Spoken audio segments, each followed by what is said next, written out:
My name is Grant Collins, and I'll be talking about behavioral learning theories. Pavlov classical conditioning. Ivan Pavlov was a Russian scientist in the late 1800s and early 1900s. He and his colleagues analyzed and studied dogs' digestive processes. There were changes in the timing of the dog's salivation.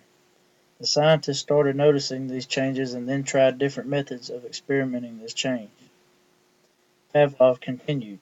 Pavlov placed meat in or near the mouth of a hungry dog and observed the salivation of the dog. If and when Pavlov did one of these, the dog would begin to salivate.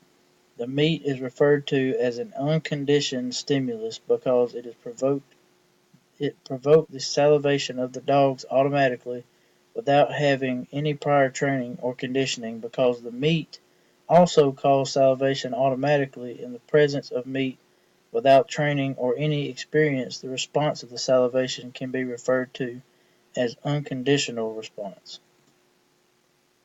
The meat will produce salivation without any previous experience or training.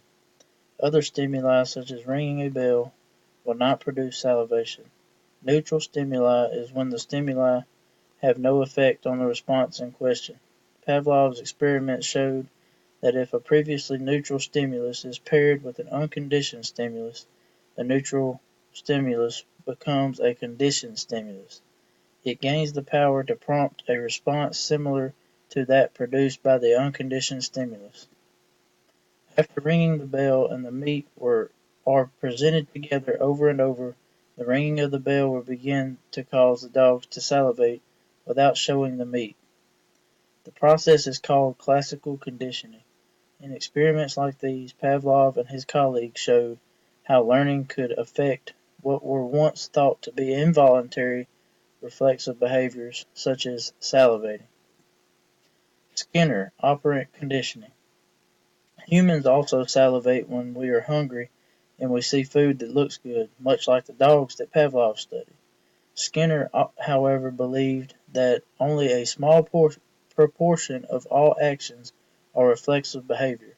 Skinner also proposed a class of behavior that he called operant behaviors. They operate on the environment in the apparent absence of or any unconditioned stimuli such as food. Skinner focused on the relationship between behavior and the consequences of the behavior. If the behavior of an individual is followed immediately by pleasurable consequences, then they will behave in that manner more frequently. The use of pleasant and unpleasant consequences to change behavior is referred to as operant conditioning. Most of the work that Skinner focused on was based on placing subjects in controlled situations and observing their behavior and the changes in it. Skinner is famous for his development and use of the Skinner box.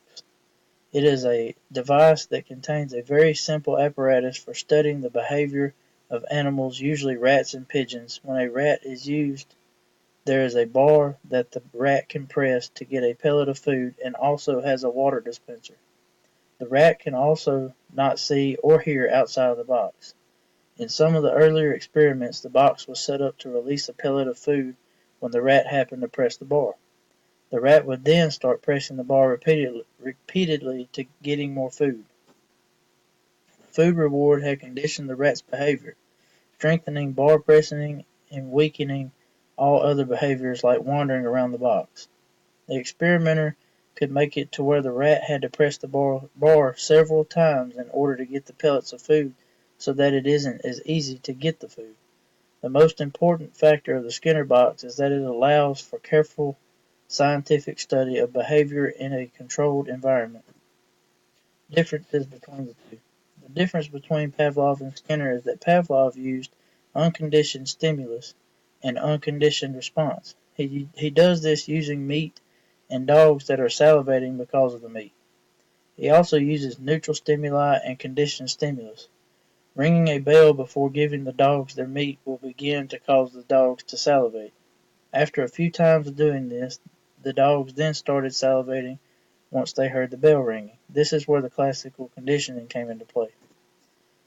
Skinner uses operant conditioning to explain the use of pleasant and unpleasant consequences. Skinner focused more on placing subjects in controlled situations and observing the changes in their behavior produced by changes in consequences of their behavior. Skinner also used his Skinner box, in which he placed a rat to press on a lever which gave the rat a pellet of food and some water. How they are similar. Both Pavlov and Skinner both worked on behavioral theories. They both also used a stimulus in order to conduct their experiments. Pavlov used meat in order to make the dog salivate, and Skinner used a pellet of food to make the rat push on the bar in order to get its food. Pavlov also used a bell in his experiment to train the dogs to know when the food was coming. Skinner used the bar in a way that the rat would have to push more than once in order to get a pellet of food. So both of them changed up their experiment in order to get a different response. Even though both Pavlov and Skinner's experiments were different, they both had similarities. Pavlov studied the behavior of the dog salivating when meat was shown, and then he used the bell in order to make the dogs salivate before they even saw the meat. Skinner used the Skinner box and placed a rat inside. The rat pressed the lever and got its pellet of food and its water. Both of these experiments used behavioral theories and a certain conditioning.